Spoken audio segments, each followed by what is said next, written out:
Hey there folks, and welcome to the next GT7 Showcase of EngineSwap Part 2 of Update 1.68. Starting with an EngineSwap coming from the Roadster Shop ring page once again.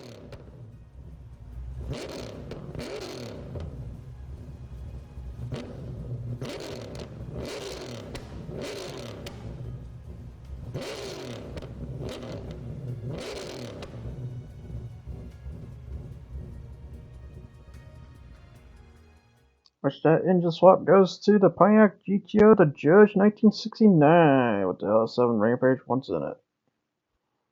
So yeah, we're going to east counterclockwise at Tokyo Expressway, which here's the basic layout what I did. Based on randos, just a sec. But basically, the Pontiac GTO Judge with the LS7 Rampage, which was a big thing I need to mention because in the last part, there was the Chevelle 454 that could have the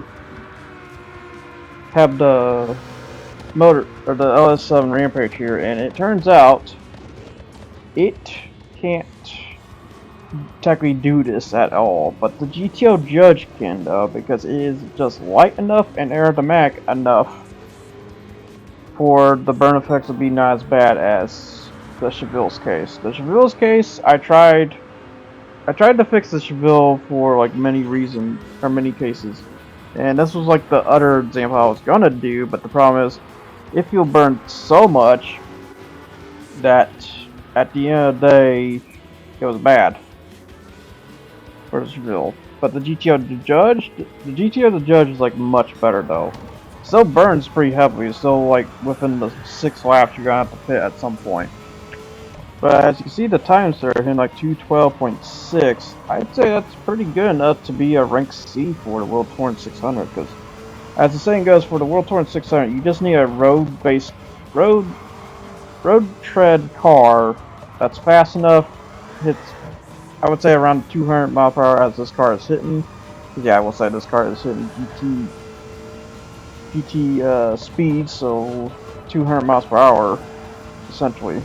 190, you know, high course as this thing goes. But yeah, hitting 212.6 there, which is not bad overall.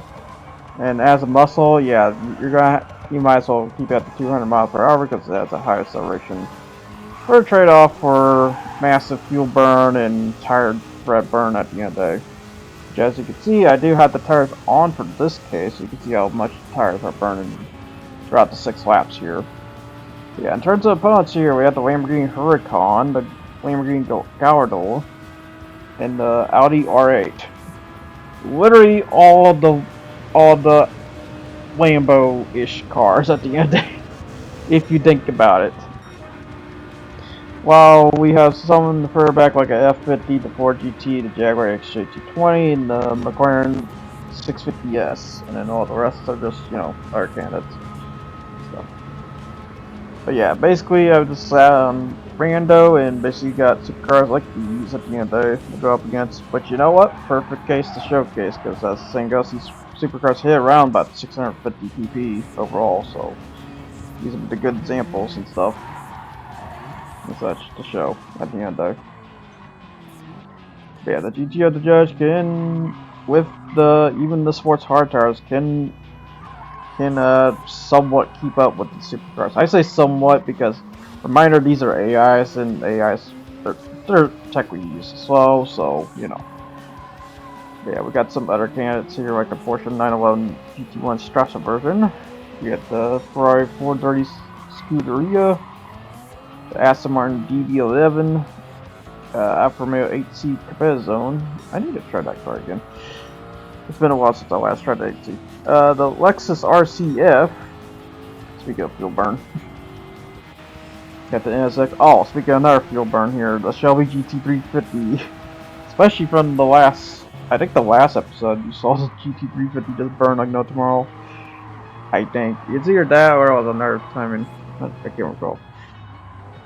But the Honda NSX 2017. I'm surprised how slow that's going. The Lexus LC 500 2017 as well, which, I mean, it's essentially the RCF, just a tad bit better, but probably more fuel consumption. And speaking of the RCF, another RCF. and the Toyota GR Super RZ, and then the BMW M2 Capacion. This thing goes. Yeah, the GTO the Judge is not bad overall, it seems.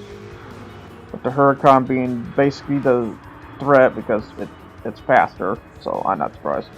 Because they hit about like 350 kilometers in the basis of their speed, so well, some may hit 250 miles per hour in the bases. Yeah, the GTO Judge can handle with the big chumps like these at the end though. I'd say chumps, so they're technically a lot better in regards. But yeah, overall the GTO the Judge is a pretty good option if you want to try the World Touring car. I will note you probably should tune this a bit more just to get more heft and maybe more turning out of it, but at the end of the day, it's just overall pretty good, phenomenal muscle use for this. I will say, probably be careful about the rain, because if I recall, it rains at the beginning points of World Touring 600, so be careful of water spots, as this car is very sensitive to the ground at the end of the day. Because the more you push on it, the more you just kind of freaks out, as you'll see. Every time I throttle, and every time I let go and throttle and such, because I have to like gentrify the throttle, because it's a lot of horsepower given to this car at the end of the day. And though it's not a whole lot, it's detuned, by the way, so it's heavily detuned from what the Rampage normally has. I think it normally has 600. I think this, in this case, has like 400 to 500, if I recall. So it's not big, but it's very big for the judge's car's case at the end of the day. So just be careful of hitting the throttle so hard. But otherwise, I think it's a pretty good build for the 600 World Touring, as it's in 212 straight right there. You just have to like tune it a bit more, maybe hopefully be more than the 212, I would say. Because if you want a more safer measure, beat that 212 at the end of it. That's the best way I can answer to hopefully just guarantee you a win for the World Touring 600. If you so happen to ever try the GTO the Judge with the Rampage LS7. Which, as a motor, I don't know, I don't really think it's the greatest motor, but there's going to be an exception you'll see here in this part, I will say. Because there was actually a case where the LS7 Rampage motor, because yeah, there's going to be another LS7 Rampage motor to say. But, on to the next motor choice, which, for this choice, we have the Honda Integra Type R DC2 as an engine option. Wonder who takes the engine for this one.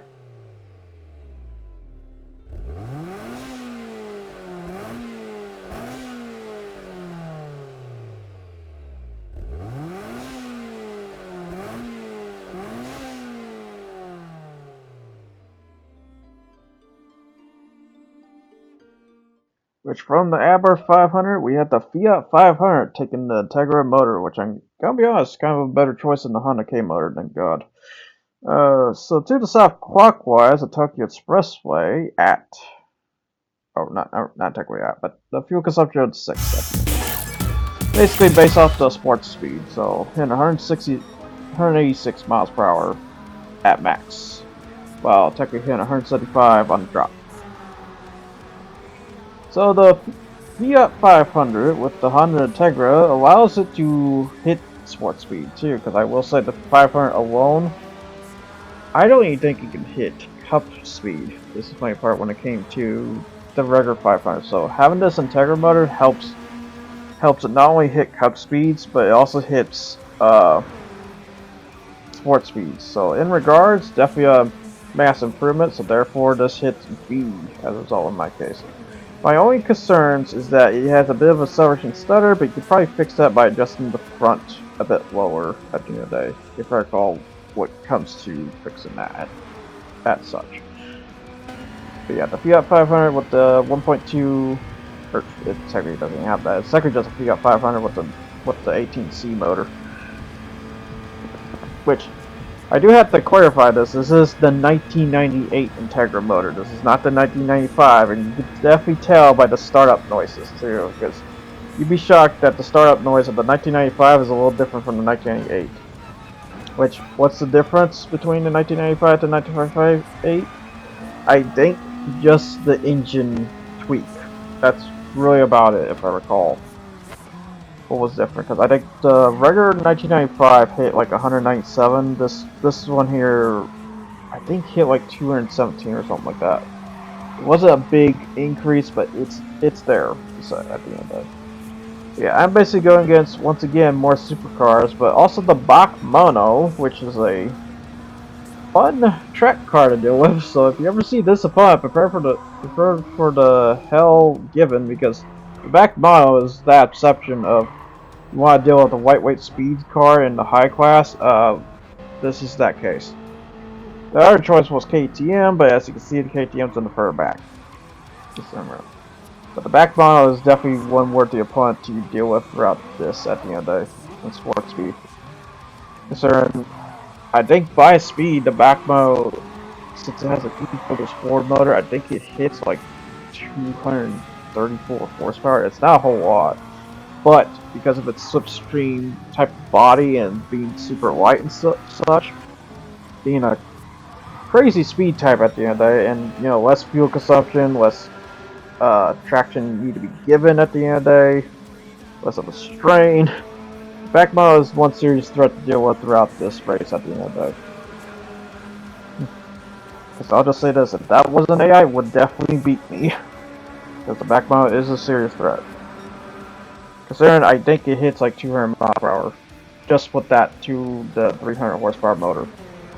It's not a crazy motor at the end of the day. Because reminder, like I said, it's an EcoBoost. Or motor, I believe. That or it's a Duratec. I can't remember. It's like one of those kind of motors at the end of the day. It's a very interesting time period, because then, I mean, what year it was? 2016.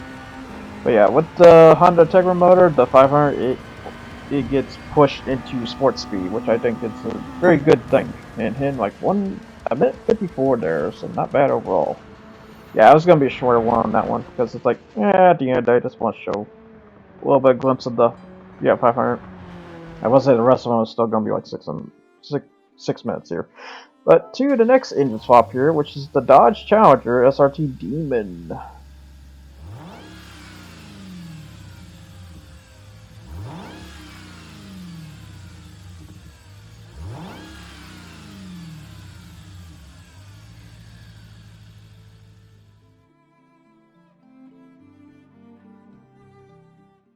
And this is one weird choice that accepts that motor, which is the Maserati Gran Turismo S 2008. That's a weird choice, but yeah, I did basically the World Touring Car 600 race with this build at the end of the day, because look how fast those times are. Holy moly. In like 2 minutes and 10. Like, good lord, that's good. So in other words, this is definitely in the A tier in terms of good times and such. If there's like any problems, well, besides being the Hemi Challenger motor, which I will say is detuned, but not a whole lot though, mind you, because this hits 350 kilometers on the top. So in other words, this is a high end, as you know what the Maserati Gran Turismo SRE kind of is. It's just kind of shocking because it has like 3,800 pounds initially when I did this and stuff. So it's like, holy crap, like this is a heavy car, but yet it's phenomenally sturdy at the end of the day. It doesn't have that much issues at the end of the day. It's just very fast, to the point kind of car. So this is what happens when you stick a Hemi motor in something other than a muscle car. If that's the other joke to apply. Considering I know another monster choice, go get a Willys Jeep. That's another monster kind of choice. If you want something crazy. But yeah, the Gran Turismo with the Hellcat motor definitely is very crazy. I can't say if it's much better than Maserati because I haven't tried the Maserati at a high-end speed. I should have technically done that to see how much of a difference. But no doubt, I would say the fuel consumption is definitely going to be the biggest case when it comes to this build at the end of it. So I would believe that the Hellcat motor would be less, because I will say I already did refill like at the 6th lap, so I think by the 6 laps it refuels. So So if you want an estimation, so it still has to be fueled no matter what. I mean, I'm not surprised. It's hitting like 217 miles per hour, so at that point, I'm not gonna crap on it. That's very phenomenally fast and very good at the end of the day. But yeah, in terms of opponents here, we have the RE Mamiya. Yeah, if you want to know why I say the 212s of time, you need to beat that. Screw the Honda NSX. I know people freak out about that car because that car does pull some crazy times, but he's never really the threat because he has to pit twice as a result. But what is the real threat will always be that white rabbit that is the RX-7 RE Mamiya FT35 or 3S. It's like one of those numbers or letters, one of the two. And then we just got all these other ones, which they're just there. To be honest, it's like a parade display for like the rest of them. It's like the big three you want to be kind of concerned about is the REM Mia, the Nissan GTR, because it's kind of random. The guy who usually drives the Nismo just drives a regular red GTR for this occasion. I say regular loosely, it's tuned and stuff, but the NSX is also technically tuned too, and it performs crazy times and speed, but the problem is it has to pit twice. And then you have the balance of all gods, that is the RX-7, which, yeah, that car is a super threat when it comes to this event. So if you want that $800,000 cash prize, I think this is one of the $800,000 ones, because it's technically still kind of one of the best money events. You need to beat that white rabbit at the end of it. But yeah, overall, the Maserati Gran Turismo S will definitely net you that win for sure. As long as you look at the horsepower numbers I technically did. Because I will say, if you look closely at the pictures, when I show the events and stuff, you'll see the numbers and stuff. So try to match it to that if you can. I will say I put one weight reduction down for this. Because I will say, when it hits sport speed onwards, I usually add one weight reduction. That's one rule I kind of just do. Because in a thrill of a sports car race or something like this, I feel like someone would weight reduction their car at that point, just to give that extra fitness to the car, more flexing, more turning potential, and less fuel consumption. But yeah, you really don't need the car weighing like 3,800 pounds. Because yeah, the Maserati Gran Turismo is that case where it weighs a lot, but it gets to where you want to go at the end of the day. Yeah, as you can see on the RX-7 times there, which he's kind of chill. I'm kind of surprised about that. Did they tweak them again? So yeah, he's in like 2 minutes and 12.9, or he just gave up. I'm not sure. At the end of it.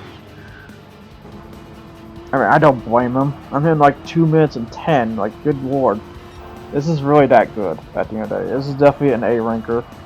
But we do have two other crazy A rankers here in the future too, besides the Maserati Gran Turismo. But yeah, the Maserati Gran Turismo, if you do this race with the Hellcat motor, or not Hell, I will say I'm going to mix up and say Hellcat or Demon.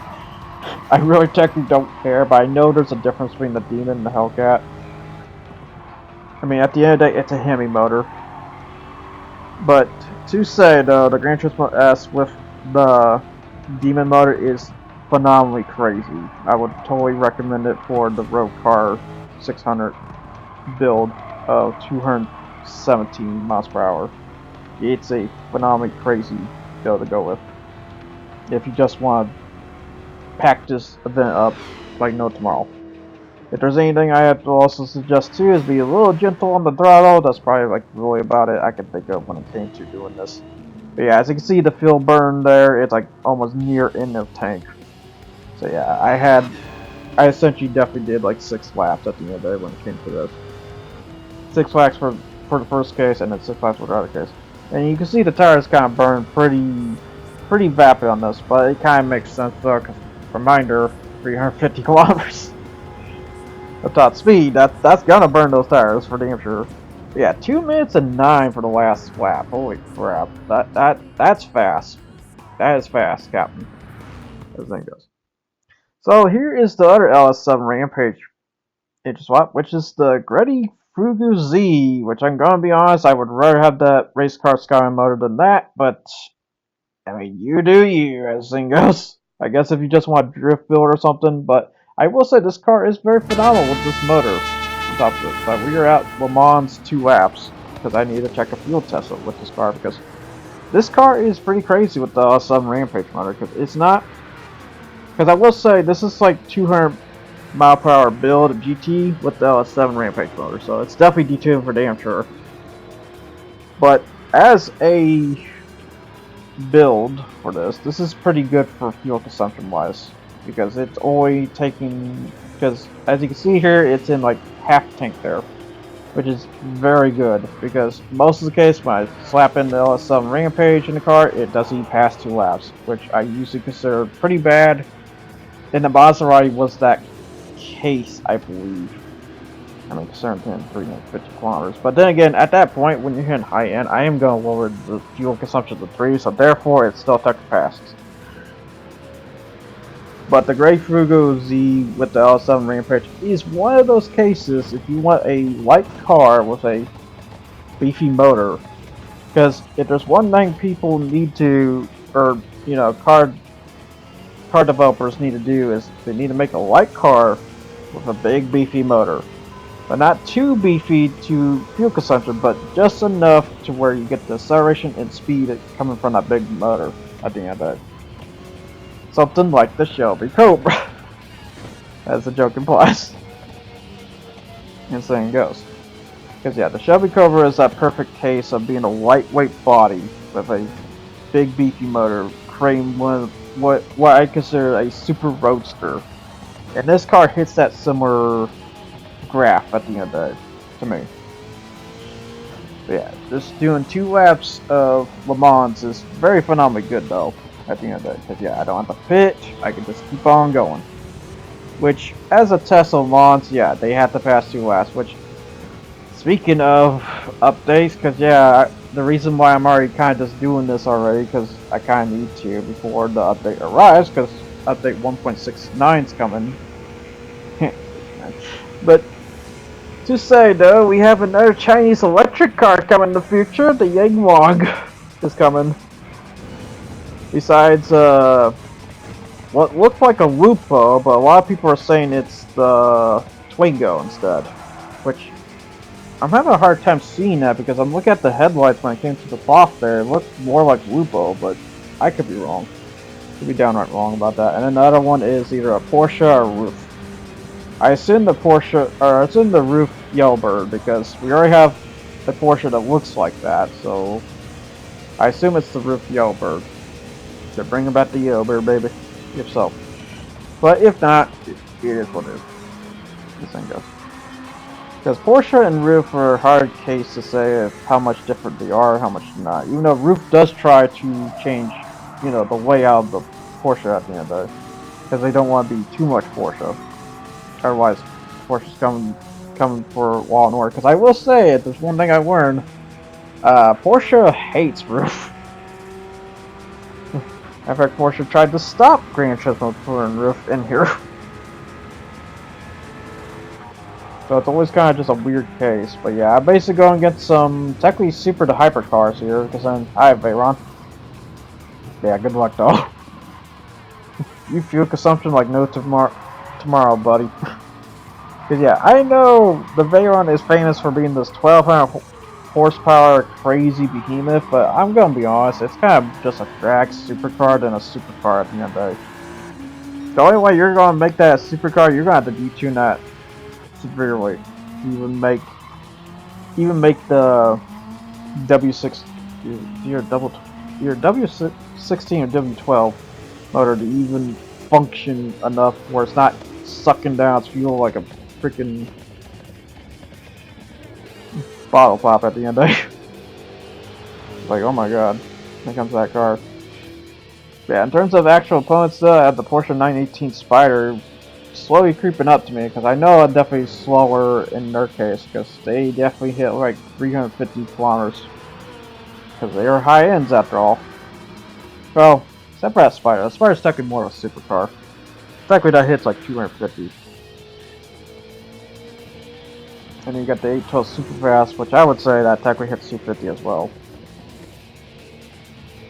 Yeah, the Grey Fuga Z with the LS7 Rampage, I definitely would say I've ranked A for this build. This build is a good alt, but reminder that there's the race car motor, so I would suggest that race car motor over that immediately, or over this immediately, but you do you, you know, you do you. I guess the other option I could say what this EngineSwaps is technically for is drifting and dragon. If you need that extra acceleration, because L7 Rampage will offer that at the end of the day. But an interesting all at the end of the day, I will say. In like 4 minutes to 11, so not bad at all. Alright, now on to the best build, which the EngineSwap comes from the Mazda 787B, a phenomenal grade 1 race car.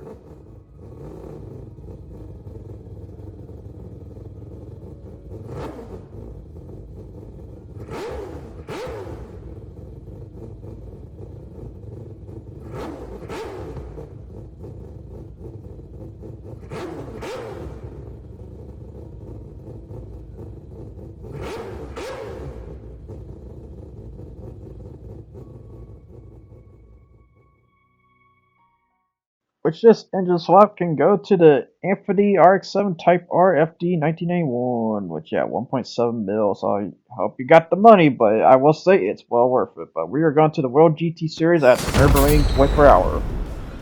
Yeah, I decided just do the sprint because I'm just gonna say this in advance. If you have not seen the first episode or if you haven't seen the showcase of update 1.68, I already did the race with this car at the end of it.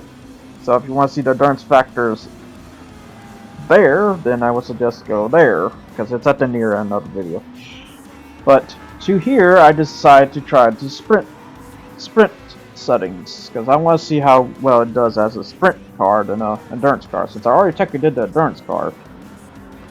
And I just say this, as a sprint car, it's technically not that great, as it's not fundamentally that fast, but you can get there at the end of the day. It definitely still kind of beat the pack at the end of the day. But I'll just say this, as a sprint speed, I definitely have ranked B for the most part. It's like okay, and reminder it's in 250 miles per hour on a 240 acceleration base, so to give an idea of how fast this car is pushing. And I also had to stick racing mediums tires too on it, which I think that's just kind of normal kind of make it. But yeah, overall I still kind of give this a rank A on the whole overall build of this car. This car is phenomenally crazy when you stick a 4-rotor motor into this, but I mean, then again, as the saying goes, this ain't the only 4-rotor in this race, as I said. There's another 4-rotor we have heavier in the pack as well. So you'll be seeing the other one eventually here, but in terms of crazy speed though, this RX-7 Infiniti with the 787B is crazy. Now I don't know if the Spirit R is technically better than this, but if you want to just relive the glory days of having an LM edition RX-7 race car, here you go basically.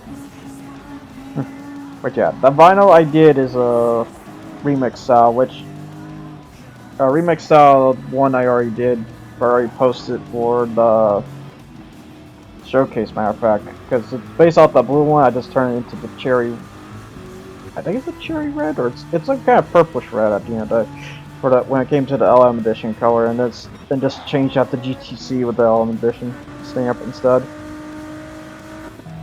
But yeah, the LM edition, well, I do have a plan to do LM editions someday, because yeah, I will say this is definitely cooking up the pan when it comes to EngineSwaps in the future, which I hope the Toyota Supra gets a race car motor eventually. I mean, oh no, you know what? I still kind of say it needs a race car motor, because here's the thing. I know the Super GT road car is a thing, but the problem is that uses a 2JZ motor.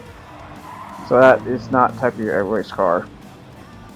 So to say. It has the body of one, but that's really kind of what you're getting at. Because just to say, when it came to the Super GT 500 of that past time, it didn't use a 2JZ motor.